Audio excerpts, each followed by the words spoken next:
Hermana, la que nos entregaron con Dios, nos intenciona, desea, necesitará, la que nos confía en su intercesión, en su amor, la expresará por medio de su palabra bonita para nosotros, nos está llamando ya con una risa escolástica, dando para su presencia, para su palabra, nos está respetando para su familia. Pero la que nos hace a Dios está mercado de necesidad y intención milagro de Dios. Oh Dios, Padre de nuestro Señor Jesucristo, bendicionaba la Iglesia y por su miembro de una manera especial, los Papas León XIV, los obispos James Gordon, tu pastor y sacerdote y religioso, oh Señor, oh Dios, Creador y Salvador del mundo, ayuda tu confianza a preparar y anunciar lo divino. Oh Señor, oh Dios, la natura viva en prosperidad, guarda la cabeza de sufrir de necesidad. Oh Señor, oh Dios, la natura viva de sufrimiento y miseria, esa unidad, tu buen amor es más fuerte que pecado y maldad. Oh Señor,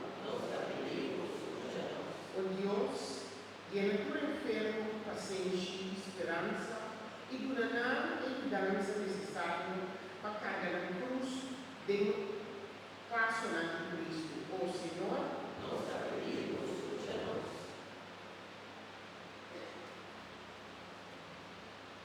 agradecemos, Señor, por haya más de vida, salud y bendición para ti nosotros.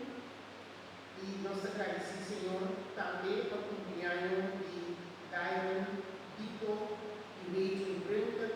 También agradecimiento para el cumpleaños de Gino de Arcabela. Oh Señor, agradecimiento, Señor, a la familia Juliel y Capriles. Oh Señor,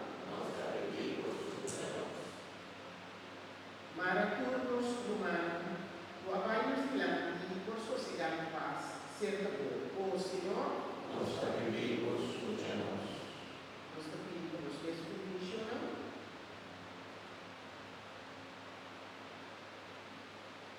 Oh Señor, Tan amoroso, misericordioso, hasta tu ayuda aquí conectada de corazón, de día aquí de novena, nos está de 2 días, cada día nos está dando un paso más para celebrar el nacimiento. Te pedimos, escúchanos, Señor Dios de amor, nos haga temporada aquí, una temporada bonita para nosotros, llénanos su turbo don sagrado, dame escucha todo lo que voy a al intercebo del templo sagrado. Esa que nos pedimos en nombre de Cristo, que también va a reina de los siglos y siglos. amén. Nuestro Espíritu Padre, ofrenda, por pecado. Hey.